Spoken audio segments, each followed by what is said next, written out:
I just don't understand. It's just like, why? How? Roll the intro.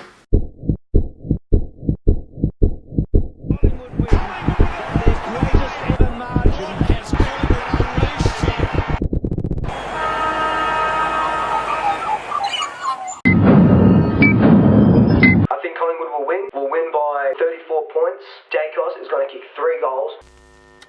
Well, nothing I predicted was correct, and I think Dacos stayed in the forward line for maybe seemed like 5 minutes because I barely saw him in there. Maybe because Sai went down, but he was playing in the midfield a lot, so. So if you look at the scoreline, you look at the loss margin, it quite frankly flatters us. We should have lost by over 70 points had the Roos been able to kick straight. It was such a disappointing, embarrassing, abysmal performance that I was like, I don't even want to make this video because it was just, I was going to make it yesterday when I was like, I was upset, I was angry, I was just disappointed, but I thought, give myself a day to calm down. But I thought, no, I'll write something down and be more coherent with my sentences. The game was pretty much reminiscent of the Bulldogs game from last week. Buckley said that last week's performance was the worst of the season. He came out and said this was the worst performance that we've played. And I feel like this is the worst game we've played, that I've witnessed anyway, for the last maybe 3 or 4 years. Reminds me of the 2016-2017 era where we were just a shambles. For the majority of the game, North piled on more pressure than a diamond maker. It was incredible. They were running straight at the ball, our boys were just sharking it, putting teammates under pressure, and it was just a crazy game. We just came up and showed no fight whatsoever. I've actually seen more fight in a fighting fish up against a mirror trying to fight himself. The Roos didn't let us play anywhere near the brand that we should be playing. They really suffocated us and didn't allow any run, and the ball was just like a hot potato whenever we had it in our hands. We were beaten in pretty much every facet of the game last night. It looked like North Melbourne came to make a statement, and the Collingwood players were more than happy to let them make the statement and then just sign their name on the cheque at the end of the game. There's not much to like from this game, but one shining light was Shaz being back in the seniors. Yes, he was a late inclusion for Aish, who went out with hamstring soreness, but it was great to see him play. He went at 100% disposal efficiency, he got a bunch of touches, and it was just good for him mentally, and it was just great for us supporters and to see him back out there. This my check goal was pretty sweet as well. I think the boys have been playing a little bit too much FIFA because, you know, De Gaulle is putting him in like Messi. This one's just like a Ronaldo. Dislikes though. How is this injury list looking? Add Roo'd to it, add Sire to it. You know, this concussion might take him out for a couple of weeks.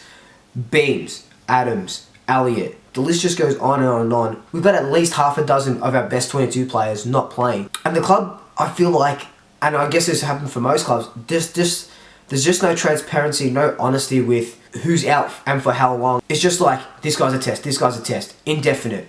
10 weeks, 12 weeks. Adams was supposed to play like 6 weeks ago. Then he got a niggle and it was like, yeah, nah, he'll be playing in 2 weeks. Now it's like, nah, he's playing in 3 weeks. It's like, make up your mind, please. I also don't like the fact that this game has set up now a blueprint for every other team when they verse us. Every team's got to know that as soon as you put a little bit of pressure, as soon as you get into our heads a little bit and be a little bit more physical, you'll make us look second rate and we'll fumble the ball and you've got a clean sweep into your forward line. This piece of footy by Moore, although it was about in the first quarter or thereabouts, sums up our night. Yes, we went at 71% disposal efficiency, but that's fluffed out by short kicks and handballing to teammates who are already under pressure. Our skills were just very scrappy last night. Where do I start with these tackling? I don't know how long I've been saying it for, at least the last few weeks. It feels like we don't even have a tackling coach. Most of the Kangaroo players last night were just pirouetting around our players because we couldn't stick a tackle and we just couldn't hold on to them. You're not going to win many games or win the ball if you can't lay a tackle. We did end up losing the tackle count by 8 or so, but, you know, just as those examples that I just showed you are only some of them. I wish I could find a stat for missed tackles or broken tackles because I'm sure we would be leading that in the competition. It's absolutely ridiculous. This season we've been known for, you know, our forward 50 entries and scoring in our forward 50. But we lost that count last night by 28. The Roos just kept piling and piling and piling on those forward 50 entries. It creates that pressure, and look how many more scoring opportunities that they had. The repeat and constant inside 50s put us straight on the back line, and of course they're going to give out eventually. Also, too many times we let them go either over the back of us, which, you know, we've been doing all season anyway, so it's nothing new, or we've been letting the ball spill out over the pack and they just get an easy mark like Taron Thomas did and like Mason Wood did. You can see in this piece of play here that Maynard is playing off his man, hoping that the ball gets spoiled or spills out to the space he's covering. But of course it doesn't, and Thomas gets a shot at goal. This next passage of play here has two things I want to bring up. One is the half-baked attempt of a tackle by Pendlebury. You know, I love him as a player, amazing player, one of the best to have pulled the black and white on. As a captain, you know, he has to commit to those tackles, throw your body in line. Cunnington absolutely had one of the best games I've seen him play. He tore us a new one, really, and that tackle didn't do anyone any justice. Then it goes over the top, Mason Wood's free, Darcy Moore, like I just said, in the back line, we're just letting him go over the top. Doesn't know where his player is, no awareness, and Wood gets a shot at goal. As mentioned previously, the pressure from the Roos was immense. We were given no time and space to play the way that we want to be playing, and our brand has shown in 2019 and much of 2018 as well. Because that pressure was on and someone was constantly there from the other team, we didn't have that 1-2 link-up play that, you know, Treloar likes to do as well. Pendles does it, Callum Brown has started to do it. And when we did have the ball, like I said, it was hot potato. We either kick it long, it gets turned over, comes back inside to our defensive 50, or we have the ball, handball it to someone else because we don't want to get tackled. They're coming in too hard for us, you know. Give it to someone else, hospital handball, or just a normal handball. They get tackled, 50-50 ball, or they get a free kick because it's, you know, holding the ball or whatever it may be. From the get-go, the Kangaroos came out so hard, and for the rest of the game, every Collingwood player was just constantly looking back over their shoulder to see where the next player was coming from. Okay, so Swoop votes for this week. 1, Grundy, tried his heart out, you know, was the dominant ruckman on the day. 2, Crisp, was one of our best defenders, and he provided that run off halfback. He had over 400 metres gained, and he provided a lot of run and a couple of inside 50s, and he spent less than 2 minutes on the bench, which means that he played about, I don't know, 99.5% of the game, which is ridiculous. 3 votes, Treloar. Had a really great game, 40 disposals, 7 tackles, 10 clearances, and 80% disposal efficiency. Hallelujah. Our next month of footy is going to be utterly crazy.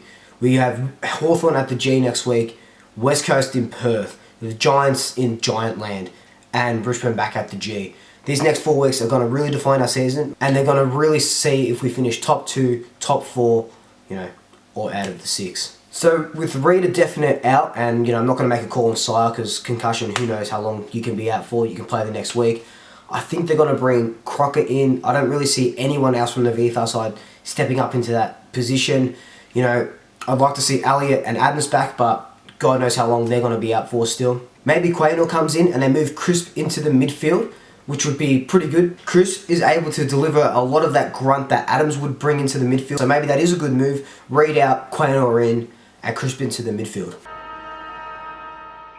Like I said, this game was abysmal, disappointing, and every synonym underneath the sun. We just have to quickly cast this out of our mind and turn our attention onto the next game. I'm sure the boys and the coaches are going to have such an honest conversation with everything that went wrong, because this is not the Collingwood that we've come to love in the last, you know, no, I'm not going to say in the last few years. We've always loved Collingwood, but I'm saying the brand of style, the brand of play that we've come to love in the last couple of years. This is not who we are, and this is not what we want to be. But you can ask any Collingwood supporter, and they'll tell you the exact same thing I'm about to tell you. Something like this was bound to happen. We've had a crappy 6 weeks.